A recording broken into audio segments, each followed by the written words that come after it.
مولاي صل وسلم دائما ابدا على حبيبك خير الخلق كلهم.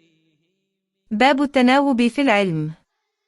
اس بارے میں کہ طلباء کا حصول علم کے لیے استاد کی خدمت میں اپنی اپنی باری مقرر کرنا درست ہے۔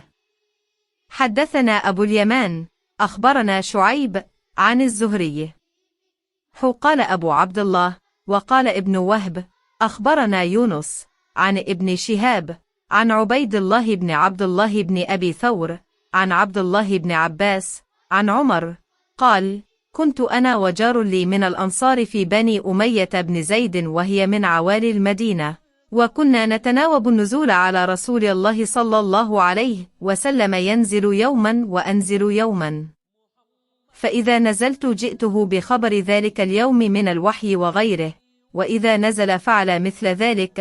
فنزل صاحب الأنصاري يوم نوبته فضرب بابي ضربا شديدا، فقال أثم هو؟ ففزعت فخرجت إليه فقال قد حدث أمر عظيم. قال فدخلت على حفصة فإذا هي تبكي، فقلت طلقكن رسول الله صلى الله عليه وسلم؟ قالت لا أدري. ثم دخلت على النبي صلى الله عليه وسلم فقلت وأنا قائم أطلقت نساءك؟ قال لا. فقلت الله أكبر. ہم سے ابوالیمان نے بیان کیا، انہیں شعیب نے زہری سے خبر دی ایک دوسری سند سے۔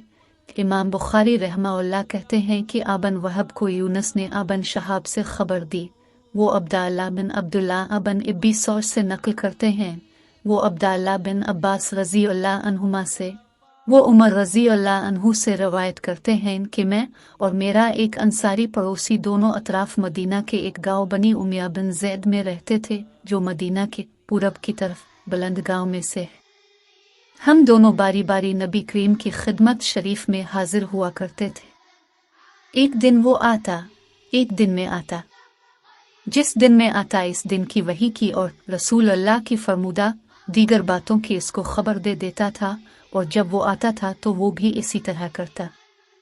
تو ایک دن وہ میرا انصاری ساتھی اپنی باری کے روز حاضر خدمت ہوا، جب واپس آیا تو اس نے میرا دروازہ بہت زور سے کھٹکھٹایا اور میرے بارے میں پوچھا کہ کیا عمر یہاں ہے؟ میں گھبرا کر اس کے پاس آیا۔ وہ کہنے لگا کہ ایک بڑا معاملہ پیش آ گیا ہے، یعنی رسول اللہ نے اپنی بیویوں کو طلاق دے دی ہے۔ پھر میں اپنی بیٹی حفصہ کے پاس گیا، وہ رو رہی تھی۔ میں نے پوچھا کیا تمہیں رسول اللہ نے طلاق دے دی ہے؟ وہ کہنے لگی میں نہیں جانتی۔ پھر میں نبی کریم کی خدمت میں حاضر ہوا۔ میں نے کھڑے کھڑے کہا کہ کیا آپ نے اپنی بیویوں کو طلاق دے دی ہے؟ آپ نے فرمایا نہیں، یہ افواہ غلط ہے۔ تب میں نے تعجب سے کہا دلیل الف بر اللہ بہت بڑا ہے۔